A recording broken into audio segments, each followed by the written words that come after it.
رسول اللہ صلی اللہ علیہ وسلم نے ارشاد فرمایا، وہ شخص میرا امتی نہیں ہے جو ہمارے چھوٹوں پر رحم نہ کرے اور بڑوں کی توقیر نہ کرے۔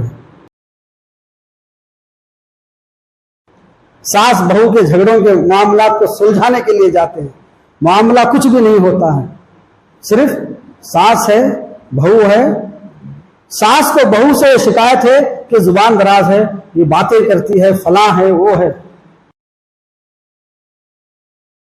رب اشرح لي صدري ويسر لي امري واحلل عقدة من لساني يفقهوا قولي۔ اللہ تعالیٰ کا بے انتہا شکر و احسان ہے، اسی کے لیے ساری تعریف ہے جس نے ہم تمام کو ایمان کی دولت سے سرفرازہ، توحید کی دولت عطا فرمائی اور اس کی عبادت کرنے کی توفیق عنایت کی۔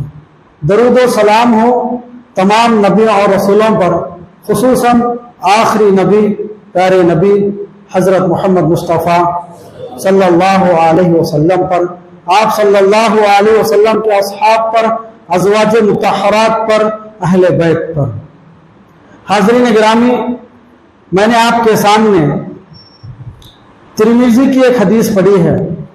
حضرت انس بن مالک رضی اللہ تعالی عنہ بیان کرتے ہیں، رسول اللہ صلی اللہ علیہ وسلم نے ارشاد فرمایا، وہ شخص میرا امتی نہیں ہے جو ہمارے چھوٹوں پر رحم نہ کرے اور بڑوں کی توقیر نہ کرے۔ اس کا مطلب یہ ہے کہ وہ شخص محمد رسول اللہ صلی اللہ علیہ وسلم کے امت میں سے نہیں ہے جو بڑوں کا احترام نہ کرے اور چھوٹوں پر شفقت سے پیش نہ آئے۔ یہاں پر یہ بات بتائی جا رہی ہے کہ بڑوں کی عزت کرنی چاہیے، بڑوں کا احترام کرنی چاہیے، چھوٹوں پر شفقت سے پیش آنی چاہیے، رحم و کرم کا معاملہ کرنی چاہیے۔ اسی لیے محمد رسول اللہ صلی اللہ علیہ وسلم کے پاس جب کبھی موسم کے پھل آتے تھے، موسمی پھل آتے تھے، موسم کے اعتبار سے جب پھل آتے، صحابہ اکرام رسول اللہ صلی اللہ علیہ وسلم کے بارگاہ میں پیش کرتے تھے، آپ کی خدمت میں پیش کرتے تھے۔ آپ صلی اللہ علیہ وسلم ان پھلوں کو سب سے پہلے بچوں کو دیتے تھے، بچوں سے اس کا آغاز کرتے تھے، اور رسول اللہ صلی اللہ علیہ وسلم ایک مثالی معلم تھے۔ آپ صلی اللہ علیہ وسلم جب کبھی بچوں سے ان کا گزر ہوتا، آپ صلی اللہ علیہ وسلم بچوں کو سلام کرتے تھے۔ اس کے بعد بڑوں کا احترام، بڑوں کا ادب، پہلے ہم یہ جان لیں بڑے کسے کہتے ہیں۔ بڑا ایک شخص وہ ہوتا ہے جو عمر کے اعتبار سے بڑا ہوتا ہے۔ رسول اللہ صلی اللہ علیہ وسلم کی صحیح حدیث ہے، ابو داؤد کی حدیث ہے، آپ صلی اللہ علیہ وسلم نے ارشاد فرمایا، اللہ کے احترام کا ایک عمل یہ بھی ہے کہ اس شخص کی عزت کی جائے، اس شخص کا احترام کیا جائے جس شخص کی زندگی اسلام کے سائے میں گزرتے گزرتے اس کے سیاہ بال سفید ہو گئے۔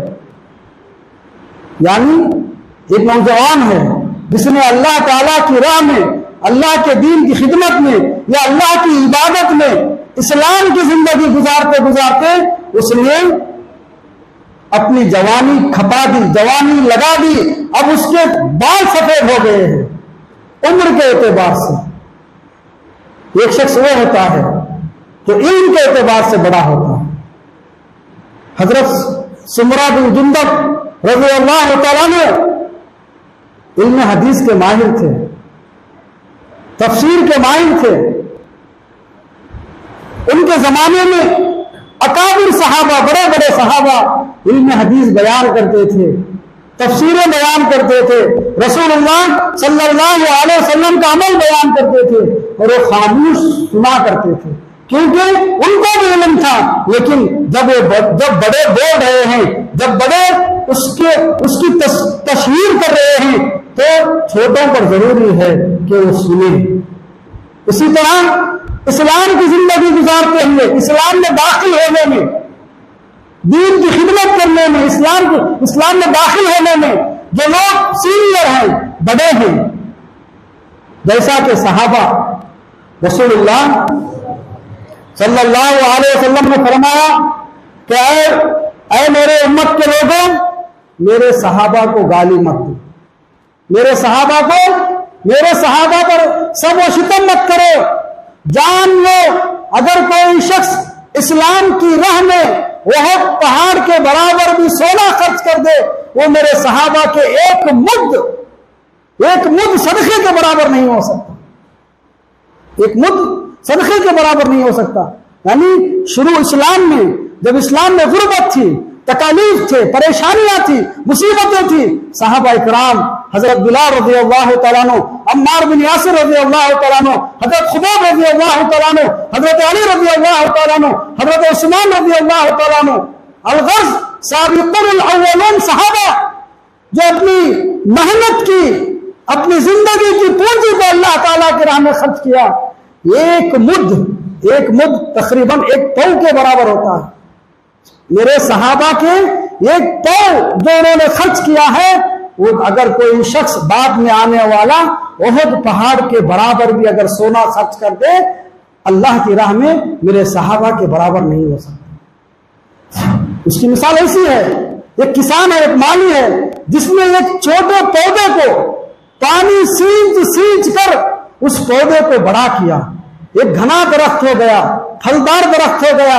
اب پھلدار درخت کے پاس آ کر لوگ فوٹو کھنچوا رہے ہیں، ایسا کہہ رہے ہیں کہ گویا کہ انہوں نے ہی اس درخت کو بڑا کیا۔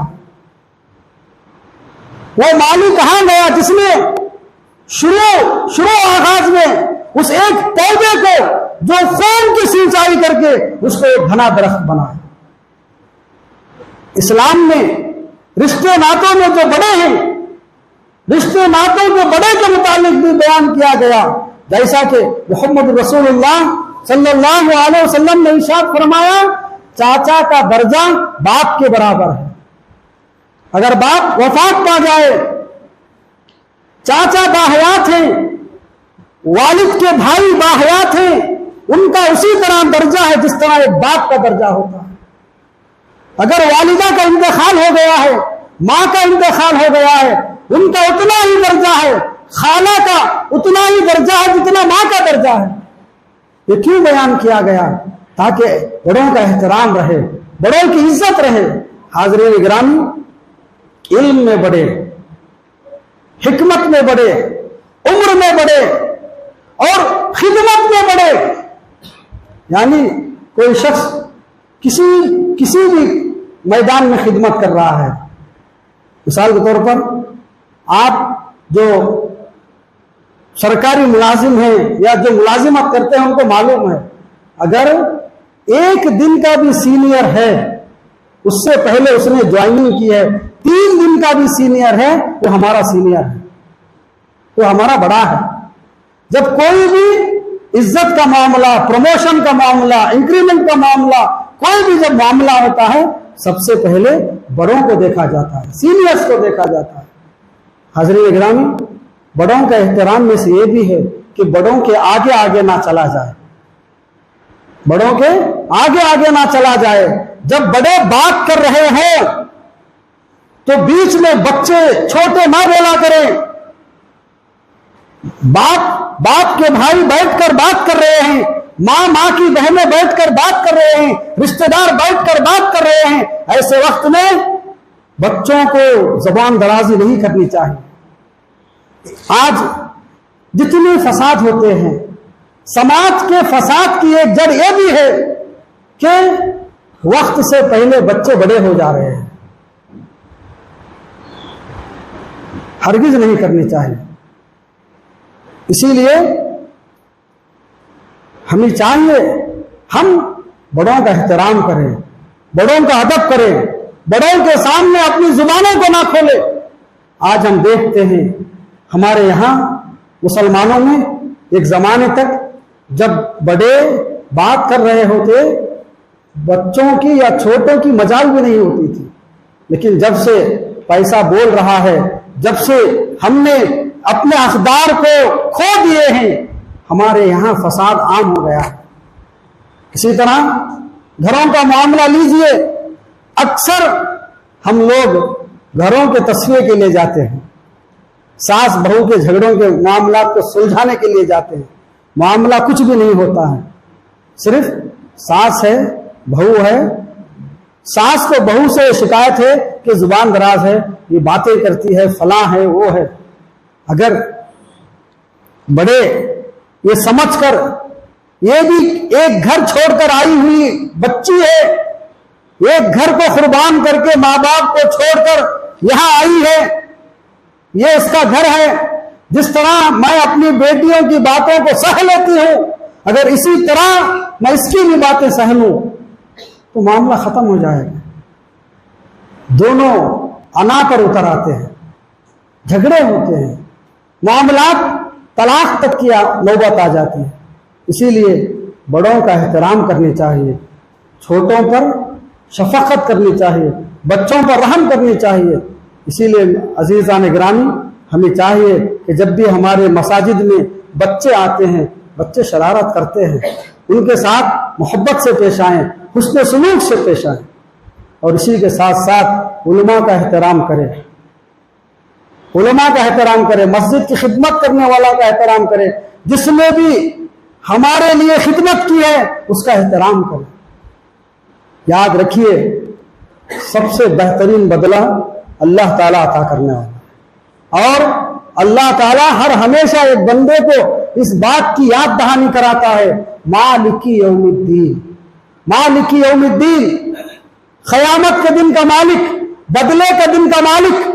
بدلہ اللہ کے علاوہ کوئی نہیں دیتا، سزا اللہ کے علاوہ کوئی نہیں دے سکتا، جزا اللہ کے علاوہ کوئی نہیں دے سکتا۔ اسی لیے انتقام کی آگ میں نہ جلیں، بدلہ لینے کی آگ میں نہ جلیں۔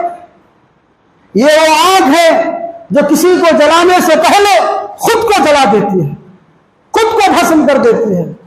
اسی لیے ہم تمام کو چاہیے ہم محمد رسول اللہ صلی اللہ علیہ وسلم کی اس حدیث پر عمل کریں، چھوٹوں پر شفقت کریں، بڑوں کے ساتھ ادب سے پیش آئیں۔ اللہ تعالی ہم تمام کو اس پر عمل کرنے کی توفیق عطا فرمائے۔ اللہ تعالی ہماری عبادات کو قبول فرمائے، آمین۔ وصلی اللہ علی النبی الکریم۔